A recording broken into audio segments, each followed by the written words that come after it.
Hi everybody, this is DJ Gerry. I'm a guitar player. I started, my first instrument was electric guitar, and I was really heavily into these effects pedals. And this is one I've had for quite a long time. It's called a small stone. But unfortunately, you could see, that it doesn't work anymore because the wires have come attached.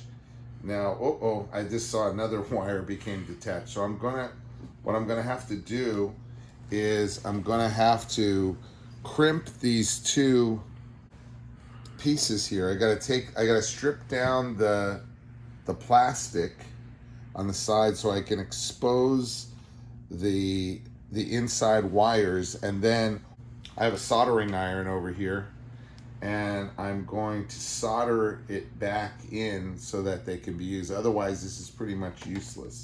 So we'll see how far we get with it. So if you want to crimp it, you got to get this is like a nail clipper, and you got to just kind of go around really softly, because if you press too hard, you're going to pull the inside wire out. So I'm going to try to get close to an inch of it exposed. There's probably an instrument that you can use, a crimping instrument, but I just don't have one. So basically the nail clipper scissors is your best bet. It's pretty sharp. It'll pull the plastic coating off. There you go.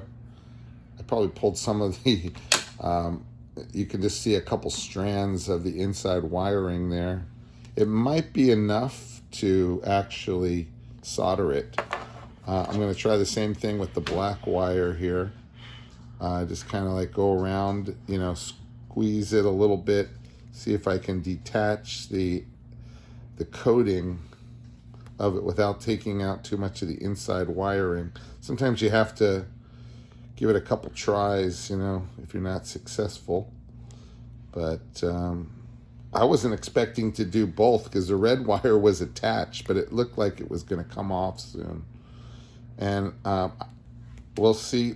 See, I probably took off too much here, but no worries. I can just try it once again here.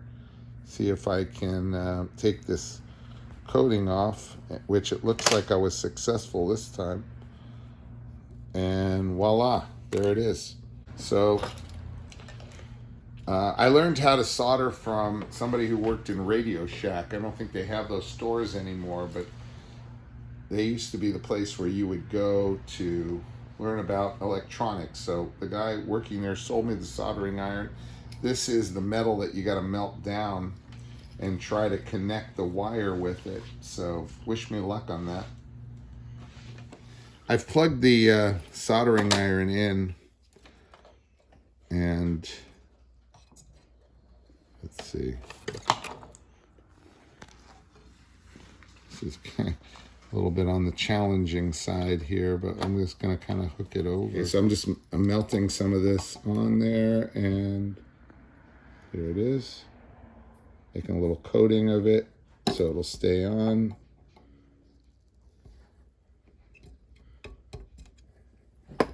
Perfect. Okay, I'm working on the black wire right here. Taking this metal and melting it on there, and then it dries and it should harden and have a good bond to it.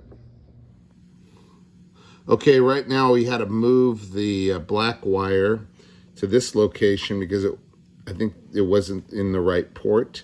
Now I'm soldering it in here, and we'll see how that works, because putting them both into this one port just wasn't the right place for it. So I had to figure out where it came from, and then we found a little of the residual soldering from where I must have soldered it years ago.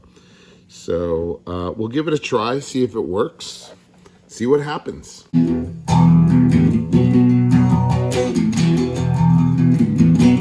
Okay, well, now I've plugged it in, and we've completed the soldering circuit, and it should work.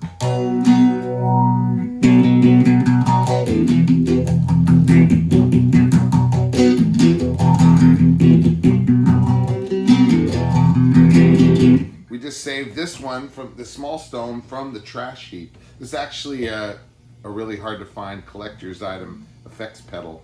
That's from the late 1970s. And you can see it has it's like a phase shifter. Gives you that otherworldly effect. Rolling Stones used it on the Some Girls album. And also, you had that similar sound like on Across the Universe on the Beatles.